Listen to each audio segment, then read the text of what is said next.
Esses fenômenos, assim, igual essa autopercepção, teve algum momento na evolução que foi necessário que a gente tivesse isso? Óbvio. É por causa disso? Sim. Não tem nada que em algum momento não tenha sido necessário. Ela pode até ter deixado de ser necessário, mas se ele existe, ele teve função. É que nem um apêndice. Deus sabe lá para que servia isso, mas se ele tá ali é porque em algum momento tinha alguma coisa que funcionava ali que era necessário. Mas até mesmo coisas, por exemplo, acreditar numa divindade maior ou querer saber o que acontece depois da morte, tudo isso provavelmente teve algum motivo na evolução. Sim, com certeza, né? Aí tem uma outra questão interessante, né? Porque às vezes a gente se pergunta assim, quer dizer, será que as coisas surgiram porque tinha uma função? Ou será que elas surgiram e a partir disso a gente deu uma função, né? Por exemplo, é uma discussão a respeito da linguagem. Hoje eu nem sei se é mais discussão, porque eu não acompanho mais muito como é que estão os estudos nessa área, né? Mas há uns anos atrás a gente se perguntava se em termos evolutivos a linguagem teria surgido efetivamente como um padrão de comunicação. E existe algumas percepções que não, que talvez elas tenham ocupado uma outra função. E depois essa questão da comunicação, obviamente, deu uma série de vantagens e fez com que ela se desenvolvesse mais propriamente, né? Mas existem alguns autores que acham que os nossos padrões de comportamento verbais, eles podem ter surgido com outras funções, por exemplo, como estreitar laços sociais ou padrões para avisar localização de determinados eventos ou para localizar predadores, e a partir daí elas foram se desenvolvendo como linguagem. Aqueles indivíduos que dominavam mais esses padrões, se comunicavam mais, se organizavam melhor, tinham um melhor domínio sobre seu ambiente a partir disso. Mas a gente não sabe exatamente como que isso se organizou.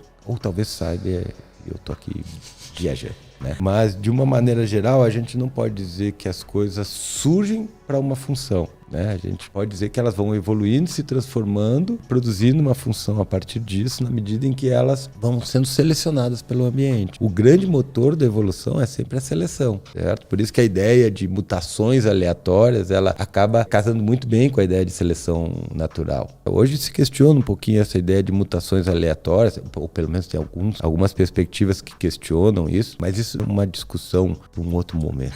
Eu sempre tive essa dúvida se as mutações todas foram necessárias também em algum momento. E as que estão aí foram. Que loucura, né? As que não foram necessárias ficaram pela história. Sai um estudo agora onde eles apontam a probabilidade de um único gene ser responsável pelo desenvolvimento do córtex pré-frontal em seres humanos. É um gene TKL2, alguma coisa, não lembro agora de cabeça. Mas é interessante isso, porque quando a gente olha para a história evolutiva dos hominídeos, né, ou seja, daqueles indivíduos que têm algumas características morfológicas, comportamentais e genéticas muito próximas da gente, a gente vê que de todas essas espécies, hoje tem só uma que está prosperando, que é efetivamente que desenvolveu esse córtex pré-frontal maior, né? E isso tem sido associado a um único gene. Onde esse gene surgiu, em que momento ele surgiu, como é que se deu essa divisão entre esses ramos dos hominídeos, enfim, por que ele prosperou, essas questões a gente não tem como responder completamente ainda, mas de uma maneira geral, por algum motivo esse gene fez a diferença para nós. Pode ser que a gente já tivesse extinto também sem ele,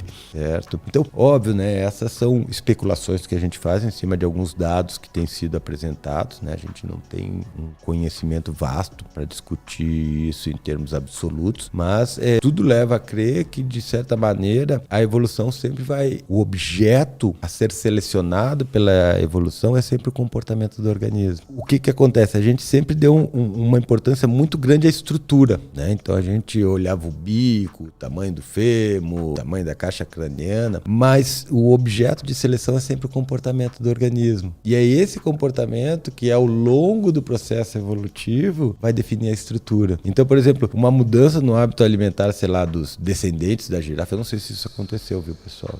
Fez com que a disponibilidade de alimentos no solo fosse menor ou tivesse mais competição. E aí alguns animais que optaram por buscar essa alimentação no alto das árvores começaram a ser selecionados a partir desse comportamento. Aqueles que tinham, de certa forma, aspectos estruturais que privilegiassem esse comportamento tinham mais acesso à comida, uma melhor condição de saúde, mais possibilidade de reproduzir, mais descendentes com essas mesmas características, certo? Então, o processo seletivo, ele não é necessariamente estrutural, ele é sempre comportamental. Isso é muito doido, né? Porque mesmo se você for falar da evolução de porque a gente pode falar da evolução de um órgão, a gente não precisa falar da evolução do organismo. Por exemplo, alguns neurocientistas neurologistas evolutivos vão estar interessados especificamente na evolução do cérebro. Então eles podem mirar como é que o cérebro evoluiu. Então se você vai olhar para a evolução de um órgão, você vai ver que o comportamento desse órgão é que foi influenciado pelo ambiente, foi selecionado. Óbvio, esses níveis de análise, né, eles podem variar bastante. E em alguns aspectos a gente pode ter uma multiplicidade de dados importantes aí. Mas o que eu quero dizer e o que eu quero deixar claro é que em todos os níveis, seja no nível evolutivo, seja no nível cultural, seja no nível pessoal, que vai estar determinando a seleção, seja a seleção do meu comportamento agora, seja a seleção do nosso comportamento enquanto sociedade, enquanto produtores de cultura, seja a seleção dos nossos comportamentos enquanto uma espécie específica, é sempre o comportamento. A unidade da seleção é sempre o comportamento. O comportamento está sempre influenciado pelo ambiente.